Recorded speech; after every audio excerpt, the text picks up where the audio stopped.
take a slow breath in and gently let it out. There's nothing you need to focus on tonight. Nothing you need to remember. Just allow the words to arrive and fade away when they want to. Tonight, we're going to explore Taoism and Confucianism and how these philosophical currents complement each other. Let us begin with Confucianism. Confucianism is not a philosophy that begins with abstract questions about the universe or distant ideas about the afterlife, but one that starts quietly with everyday human life, asking how people should live together, how relationships should be cared for, and how order can emerge naturally through behavior rather than force. It developed in ancient China during a time of political instability, when social harmony felt fragile and uncertain, and its teachings were meant not to impress or overwhelm, but to restore balance through simple, repeatable principles practiced over time. At its core, Confucianism is concerned with harmony, not as something imposed from above, but as something cultivated gently through personal conduct, mutual respect, and responsibility. The philosophy teaches that society functions best when individuals focus first on correcting themselves rather than trying to control others, and that inner order naturally creates outer stability. One of its central ideas is that human beings are shaped by their relationships, not isolated from them, and that moral behavior is not separate from daily life, but expressed through ordinary actions, gestures, and decisions. Confucianism places great importance on family relationships, viewing them as the foundation upon which all other social bonds are built. The way a person treats parents, elders, siblings, and children is seen as training for how they will later treat neighbors, colleagues, and rulers. Respect for parents, often described as filial devotion, is not blind obedience, but a deep sense of gratitude, care, and responsibility that continues throughout life. This respect is expressed not through grand gestures, but through consistency, attentiveness, and restraint. Confucian thought emphasizes ritual not as ceremony alone, but as structured behavior that brings stability to interactions, helping people know how to act even when emotions are uncertain. Ritual in this sense can be as simple as greeting others politely, speaking with care, showing humility, or maintaining composure during disagreement. These behaviors reduce friction and allow harmony to emerge without confrontation. Another central concept in Confucianism is the idea of moral cultivation, the belief that character is not fixed at birth, but shaped gradually through practice, reflection, and correction. A person becomes virtuous not through sudden insight, but through repetition of proper conduct, until it becomes natural. Learning is therefore lifelong, not competitive, and focused more on refinement than achievement. Knowledge is valued, but wisdom is valued more, especially the ability to apply understanding calmly and appropriately in real situations. Confucianism also emphasizes the importance of role and responsibility, suggesting that social harmony arises when people understand their position and act according to its duties with sincerity rather than resentment. A ruler should rule with virtue rather than fear, setting an example that others follow naturally. A leader who governs through moral authority creates loyalty without coercion, while one who relies on punishment invites resistance. This idea extends beyond politics into everyday life, where authority is expected to be exercised with care, humility, and restraint. Confucianism does not reject emotion, but it teaches moderation, encouraging balance rather than suppression. Feelings are acknowledged, but not allowed to overwhelm judgment or disrupt relationships. Anger, pride, and desire are seen as natural, yet needing guidance rather than indulgence. Self-control is not viewed as repression, but as freedom from being ruled by impulse. The philosophy places strong emphasis on sincerity, meaning alignment between inner intention and outward behavior. Actions should not be performed merely for appearance or reward, but from genuine commitment to doing what is right. This sincerity builds trust over time, strengthening relationships quietly and steadily. Confucianism also values harmony with the past, encouraging respect for tradition not as something unchanging, but as accumulated wisdom refined by generations. Learning from those who came before provides grounding, preventing reckless innovation driven by ego. At the same time, reflection allows traditions to be adapted thoughtfully rather than followed blindly. Education plays a central role in Confucian thought, not as a means of dominance or status, but as self-improvement and moral development. Study is meant to soften the character, deepen empathy, and sharpen judgment, not to separate people into ranks. True learning produces humility, awareness of one's limitations, and patience with others. Confucianism sees society as an interconnected whole, where individual actions ripple outward, influencing family, community, and state. Because of this, even small acts carry moral weight. Speaking kindly, acting fairly, and listening attentively are not trivial, but foundational. The philosophy does not promise perfection, enlightenment, or escape from suffering, but offers a stable path toward steadiness and balance. It accepts that human life involves struggle, disagreement, and loss, yet teaches that these experiences can be met with dignity rather than chaos. Confucianism encourages reflection at the end of each day, quietly reviewing actions without self-punishment, simply noticing where behavior aligned with values and where it did not, allowing gradual correction rather than guilt. Over time, this practice creates calm confidence rather than anxiety. The ideal person in Confucianism is not heroic or extraordinary, but reliable, composed, and considerate. Someone whose presence brings ease rather than tension. Virtue is measured not by recognition, but by consistency, by showing up properly even when no one is watching.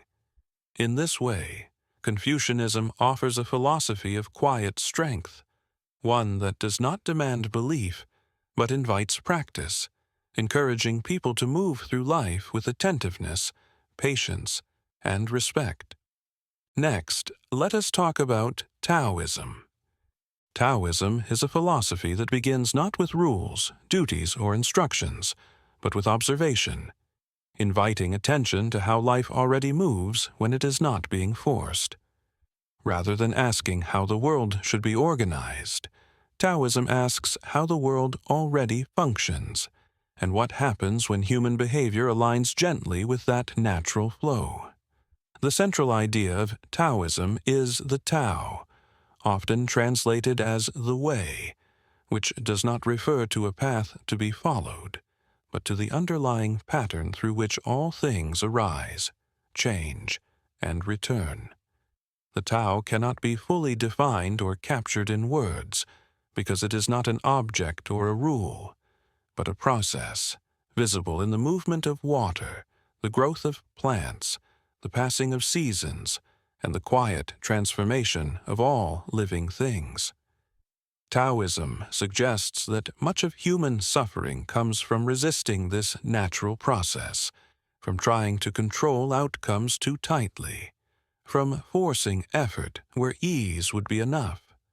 Instead of striving, Taoism emphasizes alignment, allowing actions to emerge naturally from circumstances rather than from rigid intention. One of the most important ideas in Taoism is Wu Wei, often described as non-action, though it does not mean doing nothing. Wu Wei refers to action that is so well aligned with the situation that it feels effortless, like a river flowing around rocks rather than pushing through them. It is the kind of action that does not struggle against reality, but cooperates with it, producing results without exhaustion. Taoism teaches that softness often overcomes hardness, that flexibility lasts longer than rigidity, and that yielding can be stronger than force. Water is often used as a metaphor because it is gentle, yet persistent, shaping landscapes over time without aggression. This perspective encourages humility, reminding people that control is often an illusion, and that life unfolds most smoothly when approached with openness rather than dominance. Taoism places little emphasis on social hierarchy, achievement, or moral judgment, focusing instead on simplicity and naturalness. It suggests that when people move too far from their natural state, complications arise, and life becomes heavy with unnecessary effort. Simplicity is not presented as deprivation, but as clarity, removing what is excessive, so that what remains can function freely. Taoist thought values quiet observation, allowing understanding to arise slowly rather than through analysis. Knowledge is not dismissed, but intuition and lived experience are given equal weight, recognizing that some truths are felt rather than explained. Taoism does not encourage withdrawal from life, but participation without attachment, engaging with the world while remaining internally light. Emotions are acknowledged without being controlled or suppressed, allowed to pass like weather rather than being held tightly. Taoism teaches that opposites are not enemies, but complementary forces, as expressed through the concept of yin and yang, which represent interdependent aspects of existence, such as light and dark, movement and rest, activity and stillness. These forces continuously transform into one another, reminding us that nothing remains fixed, and that balance is dynamic rather than static. Taoism encourages trust in change, understanding that attempts to freeze life in one state often create tension and resistance.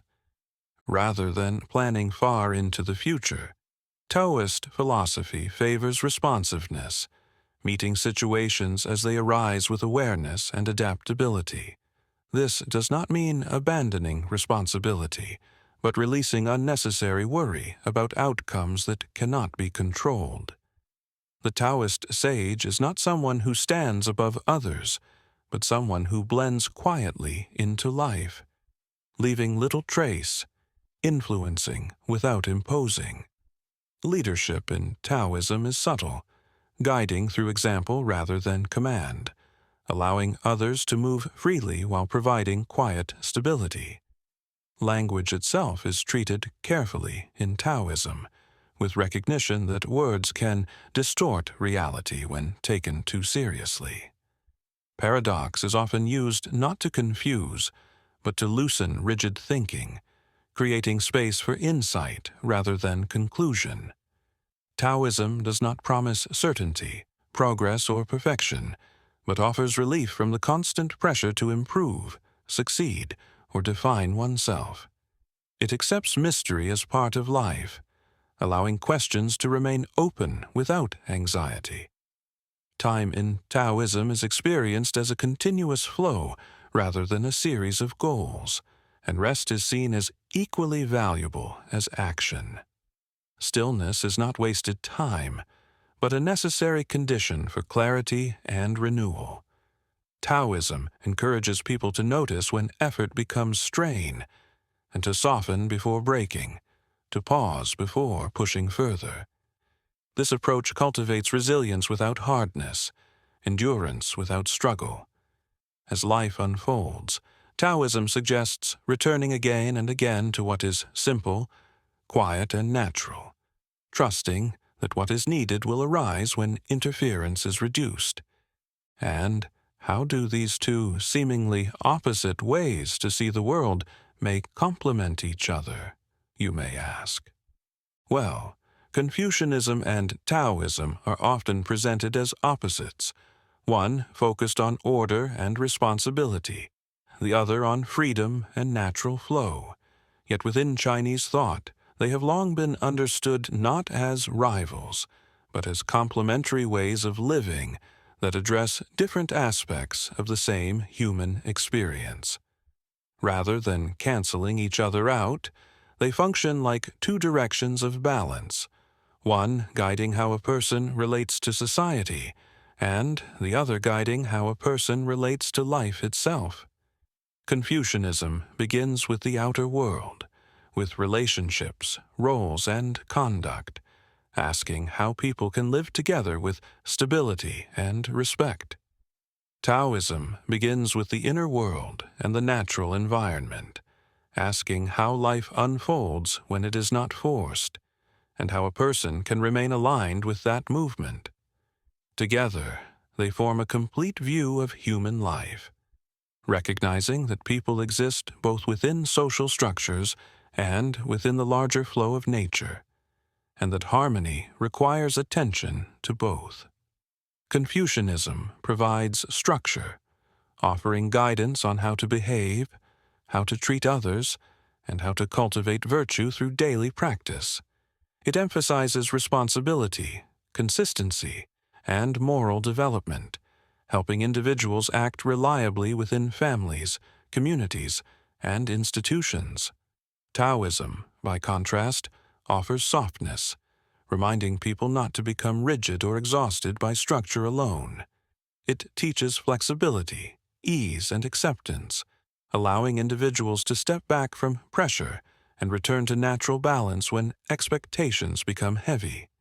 Confucianism answers the question of how to act properly, while Taoism answers the question of how to remain at peace while acting.